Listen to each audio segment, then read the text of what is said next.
गरम दिन में समस्त को ठंडा दरकार। केवल 10 मिनट बनी जाउथुबा एही क्रीमी समर स्पेशल कस्टर्ड आपण गरम को संगे संगे ठंडा करदेव। नमस्कार सांग माने, स्वागत करुच्ची आपण समस्त को मोर एही कुकिंग चैनल को आउ गोटे न्यू डेलीशियस रेसिपी सहित। आज मु आपण मानक सहित शेयर करी स्टेप बाय स्टेप ठंडा ठंडा क्रीमी क्रीमी एवं फ्रूट से भरपूर समर स्पेशल डिजर्ट जहाँकि देखला माने पार्टी पानी आसीଯିव।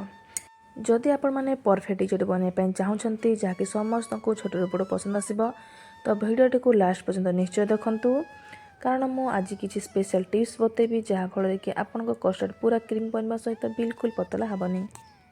तो चलतु सांग मैंने डेरी न करें भिडियो स्टार्ट करवा।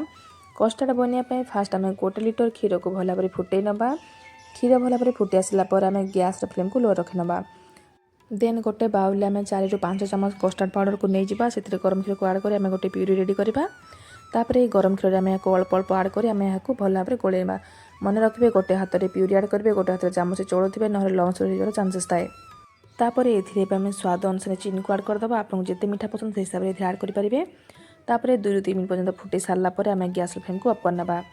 फुटी सारा देखिए बहलिया हो ठंडा है आउ टे मोटा हो जाए। मीडियम ठंडा है आम यहाँ नहीं फ्रिज रखीदे जहाँफल कि पूरा क्रीमी हो मोटा हो।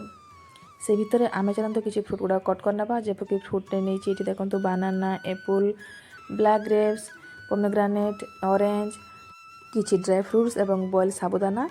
आपण भितर जो फ्रुट गुड़ाक पसंद नहीं पारे, जहाँ पसंद नहीं स्किप करेंगे। आप चाहे स्ट्रॉबेरी, चेरी, लीची जेकोसी फ्रुट आड करेंगे। एबे चलते आम सब फ्रुट गुड़ा कट करना। आपण मैंने चाहिए भल फ्लेवर पाई गुजराती गुंड को आड करेंगे। जदि आपण मानकु मो रेसिपी गुड़ाक भल लगुच मो चैनल को निश्चय सब्सक्राइब करूँ और कमेंट रे जनातु आपण मानकु आज ये रेसिपी केमती लगिला और एथर होली आपण माने कौन बनवाई प्लानिंग करछंती। तो ये देखो सांग मैंने सब फ्रुट गुड़ाक मुझे कट कर नहीं। एबे चलतु जो बने रखी आम कस्टर्ड क्रीमी ताको नहीं आसवा। फ्रिज में रखी ओभरनाइट रखी आपण चाहिए 4 ରୁ 5 घंटा मध्य रखिपारे। देखो केते क्रीमी टेक्सचर है, पूरा मोटा ही अच्छी क्रीमी क्रीमी। एथि आम सब फ्रुट गुड़ा आड करदे जो फ्रुट गुड़ा कट करते। तापर किसी साबुदाना, ड्राई फ्रुट्स सब जिनिस को आड कर सारा पर आम यहाँ भल भाव गोल नवा। देखु केते डेलीशियस देखा जाउची, लुक पूरा कलरफुल अच्छी, यमी देखा जाउची।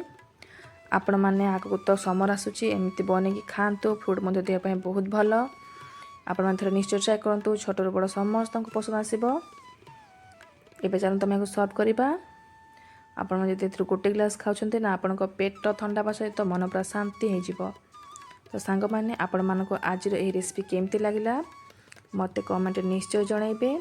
आउ जदि भल लगी मो चैनल को लाइक सब्सक्राइब करने सहित पाखे बेल आइकन दबाइदेवे। रही सांग मैंने देखा आ गोटे नुआ रेसिपी सहित नेक्स्ट वीडियो रे। जय जगन्नाथ।